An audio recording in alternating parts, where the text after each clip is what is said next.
Chicken করব, তার জন্য লাগছে পেঁয়াজ কুচি, টমেটো কুচি, আর এখানে আছে সব রকমের মশলা, আদা বাটা, রসুন বাটা, শুকনো লঙ্কা বাটা, শুকনো লঙ্কার গুঁড়ো, ধনে গুঁড়ো, জিরে গুঁড়ো, হলুদ গুঁড়ো, লবণ আর একটু চিনি, আর ফোড়নে দেবো গরম মশলা, তেজপাতা আর গোটা জিরে।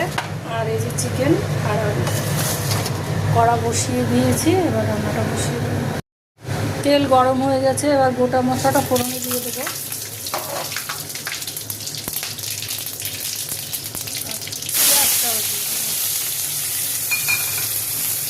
পেঁয়াজটা একটু ভাজা হোক মশলার সঙ্গে, তারপরে টমেটো। পেঁয়াজটা লাল লাল করে একটু ভাজা হয়ে গেছে, এবার এর মধ্যে টমেটো কুচিটা দিয়ে দেবো।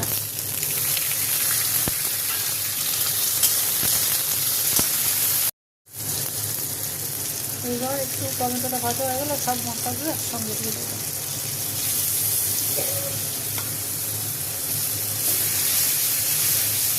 এবার জল দিয়ে একটু করতে হবে। মশলা থেকে তেল ছেড়ে দিয়েছে, এবার চিকেনটা দিয়ে দেবো।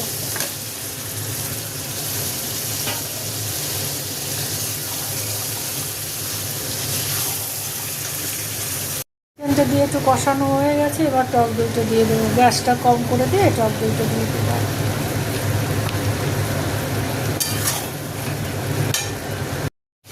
চিকেন প্রায় কষানো হয়ে গেছে, গরম মশলা দিয়ে দিলাম। এখন গরম মশলা দিয়ে একটু নাড়াচাড়া করে তারপরে জল দেবো। চিকেন ভালো করে কষানো হয়ে গেছে, দেখো তেল ছেড়ে দিয়েছে, এখন আমি গরম জল দেবো।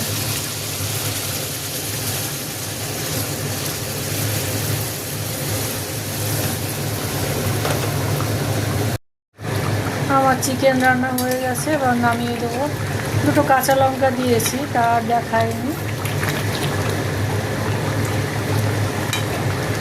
কমপ্লিট আমার রান্না, এবার নামিয়ে